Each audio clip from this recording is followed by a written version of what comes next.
ಜಿಲ್ಲೆಯಲ್ಲಿ ಪಕ್ಷದ ಸಂಘಟನೆ ಬಲವರ್ಧನೆ ಆಗಬೇಕು. ಅದಕ್ಕಾಗಿ ಮೊನ್ನೆ ದಿನ ನಾನು ನಮ್ಮ ಜಿಲ್ಲಾಧ್ಯಕ್ಷರು ಮತ್ತು ಬೊಮ್ಮಣ್ಣ 3 ಜನರನ್ನು ಮಾತನಾಡಿದ ಸಂದರ್ಭದಲ್ಲಿ ಹಲವಾರು ಸಮಸ್ಯೆಗಳಿದ್ದಾವೆ. ಜಿಲ್ಲೆಯಲ್ಲಿ 7 ತಾಲೂಕುಗಳಲ್ಲೂ ಸಮಸ್ಯೆಗಳಿದ್ದಾವೆ. ವಿಶೇಷವಾಗಿ ನಮ್ಮ ಘಟಕದಲ್ಲಿ SC/ST ಘಟಕದಲ್ಲಿ JDS ವಿಭಾಗದಲ್ಲಿ ಹಲವಾರು ನ್ಯೂನತೆಗಳಿದ್ದಾವೆ. ಅವನ್ನೆಲ್ಲ ನಾವು ಸ್ವಲ್ಪ ಚರ್ಚೆ ಮಾಡಿ ಅದಕ್ಕೆ ಒಂದು ಅಂತಿಮ ಸಲಹೆಗಳನ್ನ ಪಡ್ಕೊಂಡು ಒಂದು ತೀರ್ಮಾನ ಮಾಡಿ ಪಕ್ಷವನ್ನು ಬಲವರ್ಧನೆ ಮಾಡಲಿಕ್ಕೆ ಏನ್ ಮಾಡಬೇಕು ಅಂತಕ್ಕಂಥದ್ದು ತೀರ್ಮಾನ ಮಾಡಿ 11ನೇ ತಾರೀಕು ಮಾಡೋಣ ಅಂತ ಹೇಳಿ ಇವತ್ತು ಈ ಸಭೆ ಕರೆದಿದ್ದೀವಿ.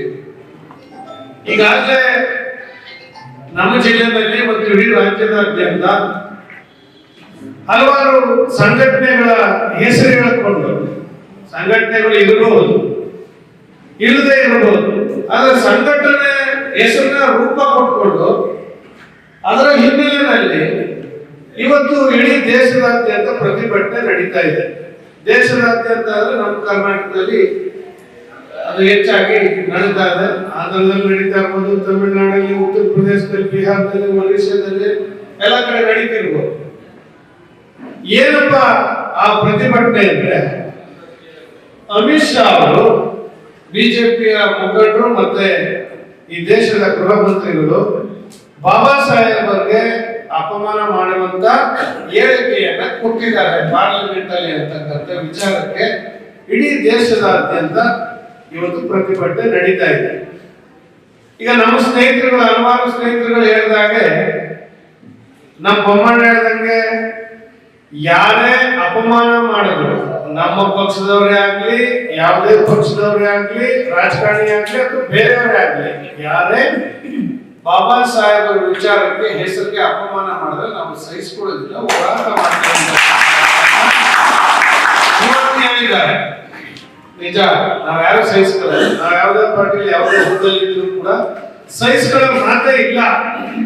ಅಂಬೇಡ್ಕರ್ ಸಾಹೇಬ್ರ ಹೆಸರಿನ ವಿಚಾರವಾಗಿ ನಾವು ಯಾರು ಕೂಡ ಸಹಿಸಿಕೊಳ್ಳೋ ವಿಚಾರ ಇಲ್ಲ. ಅಂಬೇಡ್ಕರ್ ನಮ್ಮ ಸ್ವಾಭಿಮಾನದ ಸಂಕೇತ. ದಲಿತರ ಸ್ವಾಭಿಮಾನದ ಸಂಕೇತ ಯಾವುದಪ್ಪ ಅಂದ್ರೆ ಬಾಬಾ ಸಾಹೇಬ್ ಅಂಬೇಡ್ಕರ್ ಅವರು ನಮಗೆ ಶಕ್ತಿ ಅನ್ನೋದನ್ನ ನಾವು ಯಾರು ಕೂಡ ಮರೆಯೋದು ಇಲ್ಲ, ಮರೆಯಕ್ಕೆ ಸಾಧ್ಯವೂ ಇಲ್ಲ ಅಂತ ಹೇಳ್ಬೇಕಾಗ್ತದೆ. ಸಂವಿಧಾನ ಈ ದೇಶದ ಒಂದು ದೊಡ್ಡ ಗ್ರಂಥ. ರಾಮಾಯಣ, ಮಹಾಭಾರತ ಇವೆಲ್ಲ ಮನು ಕಾಲದಲ್ಲಿ ಇದ್ದಂಥವು. ಇವೆಲ್ಲ ರಾಮಾಯಣ, ಮಹಾಭಾರತ ಗ್ರಂಥಗಳು ಇವೆಲ್ಲ ಒಂದು ಪುರಾಣದ ಕಥೆಗಳು. ಆದರೆ ಬಾಬಾ ಸಾಹೇಬ್ ಅಂಬೇಡ್ಕರ್ ಸಂವಿಧಾನ ಪುರಾಣದ ಕಥೆಯಲ್ಲ, ಇತಿಹಾಸದ ಕಥೆ. ಇತಿಹಾಸವನ್ನು ಸಾರಿ ಹೇಳ್ತಕ್ಕಂಥ ಕಥೆ ಯಾವ್ದಪ್ಪ ಈ ದೇಶದಲ್ಲಿ ಅಂದ್ರೆ ಅದು ಬಾಬಾ ಸಾಹೇಬ್ ಅಂಬೇಡ್ಕರ್ ಅವರ ದೊಡ್ಡ ಗ್ರಂಥ, ನಮ್ಮ ಗ್ರಂಥ, ನಮ್ಮ ಸ್ವಾಭಿಮಾನದ ಗ್ರಂಥ ಯಾವ್ದಪ್ಪ ಅಂದ್ರೆ ಅದು ಸಂವಿಧಾನ.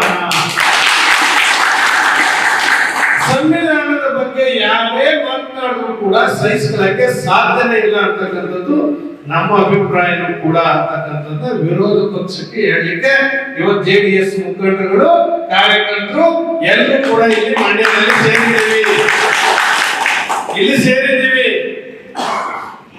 ಆದ್ರೆ ಅಂಬೇಡ್ಕರ್ ಸಾಹೇಬರಿಗೆ ನೀವು ಮಾಡಿದಂತ ಮೋಸ ಒಂದ್ ಕಡೆ ಇದೆ, ಅದೆಲ್ಲ ಗೊತ್ತಿರ್ತಕ್ಕಂಥದ್ದು. ಆದ್ರೆ ಇವತ್ತು ಈಗ ಮಾಡಿರ್ತಕ್ಕಂಥ ಮೋಸ ಪ್ರಸ್ತುತತೆ ನಿಮ್ ಸರ್ಕಾರ ಈಗ ನಡೀತಾರೆ, ಕಾಂಗ್ರೆಸ್ ಸರ್ಕಾರ.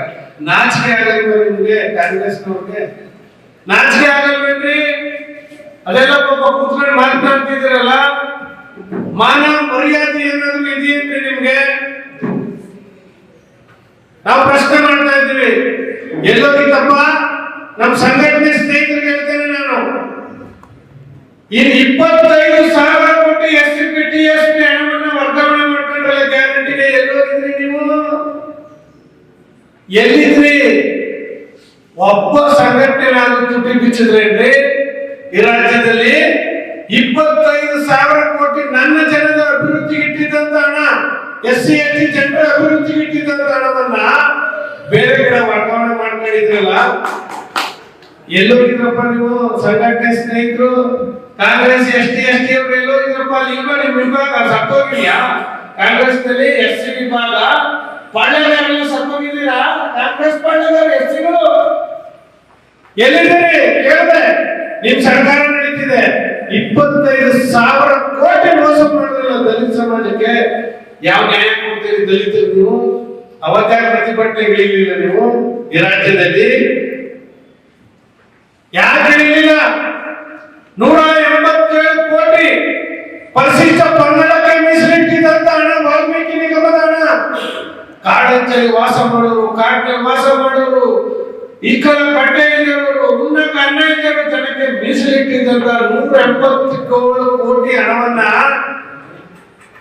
ಆಂಧ್ರ ಪ್ರದೇಶದ ಚುನಾವಣೆಗೆ, ತೆಲಂಗಾಣದ ಚುನಾವಣೆಗೆ ನಮ್ಮ ದಲಿತರ ಹಣವನ್ನ ಬಳಸಿಕೊಂಡು ನೀವು ಮೋಸ ಮಾಡಿದ್ರಲ್ಲ ಕಾಂಗ್ರೆಸ್ನವರು. ಎಲ್ಲೋರಿದ್ರು ನೀವು ಸಂಘಟನೆಯವರು? ಎಲ್ಲಿದ್ರು ನೀವು ಕಾಂಗ್ರೆಸ್ನ SC ವಿಭಾಗದವರು ನಾಯಕರುಗಳು? ಬದುಕಿದ್ದೀರಾ? ಬದುಕಿದ್ದೀರೇನ್ರಿ? ರಾಜ್ಯದಲ್ಲಿ ಕಾಂಗ್ರೆಸ್ನ ದುಡಿತಾಡೋರು, ಓಟ್ ಹಾಕ್ಸ್ತಾ ಇರ್ತಕ್ಕಂಥ SC ಸಮಾಜದವರು, ST ಸಮಾಜದವರು ಬದುಕಿದ್ದೀರಾ? ಇವತ್ತು ನಾವು ಪ್ರಶ್ನೆ ಕೇಳ್ತಾ ಇದ್ದೀವಿ, ಅವತ್ತೆಲ್ಲೋಗಿತ್ತು ನಿಮ್ಮ ಹೋರಾಟ? ಯಾಕೆ ಮಾಡಲಿಲ್ಲ? ದಲಿತರಿಗೆ ಬಾಬಾ ಸಾಹೇಬ್ ಅಂಬೇಡ್ಕರ್ ಕೊಟ್ಟಂತ ಇವತ್ತು ಸವಲತ್ತುಗಳನ್ನ ಈ ಕಾಂಗ್ರೆಸ್ ಸರ್ಕಾರ ಕಸ್ಕೊಳ್ತಿದೆಯಲ್ಲ, ಅದ್ರ ವಿರುದ್ಧ ನೀವು ಹೋರಾಟ ಮಾಡಿ ಅಂದ್ರೆ ನೀವು ಬೇರೆ